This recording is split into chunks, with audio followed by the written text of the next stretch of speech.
Bonjour à tous. Aujourd'hui, je vais vous montrer comment faire un diagnostic suite à une coupure du courant électrique.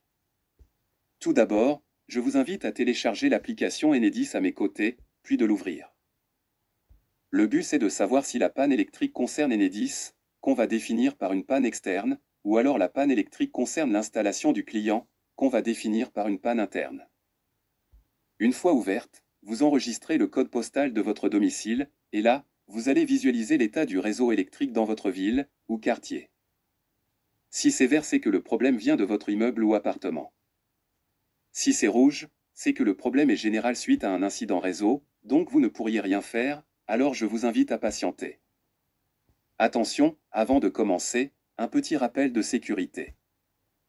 Si vous êtes dans l'une des situations suivantes, ou toute autre situation vous paraissant dangereuse, comme câble électrique à terre, coffret électrique cassé, une odeur de brûlé, une trace de noircissement à côté des ouvrages Enedis, un compteur ou disjoncteur de Enedis sans capot. Ne touchez à rien, mais contactez-nous directement au 09 72 67 50 plus les deux chiffres de votre département, comme par exemple 06 pour Nice. Continuons sur notre première étape de dépannage, qui sera sur un sans courant individuel côté Enedis. Après une vérification du contrat du fournisseur et du PRM anciennement PDL, on va déterminer le type de compteur que vous avez, puis son emplacement, ensuite on commence notre diagnostic.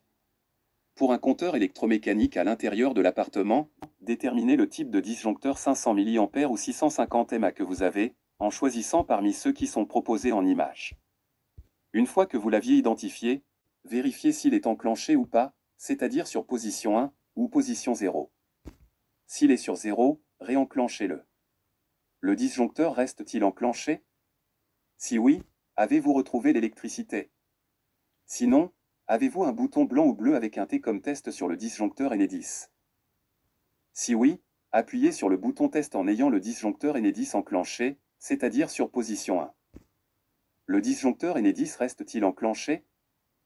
S'il ne réagit pas, c'est que le problème est externe, c'est-à-dire que la panne est du côté Enedis. Donc, on vous invite à contacter le centre d'appel de dépannage Enedis pour faire intervenir un technicien pour un sans courant, en composant le 09 70 83 99 11, si vous avez fait le diagnostic, par le biais de l'application Enedis à mes côtés. Si ce n'est pas le cas, on vous invite à les joindre au 09 72 67 50 plus les deux chiffres de votre département, 95 pour Val d'Oise. Important, il faudra être sur place pour l'intervention d'un technicien, en cas d'empêchement pour une raison quelconque, signalez-le à votre interlocuteur. Merci et à très bientôt pour une autre étape de dépannage.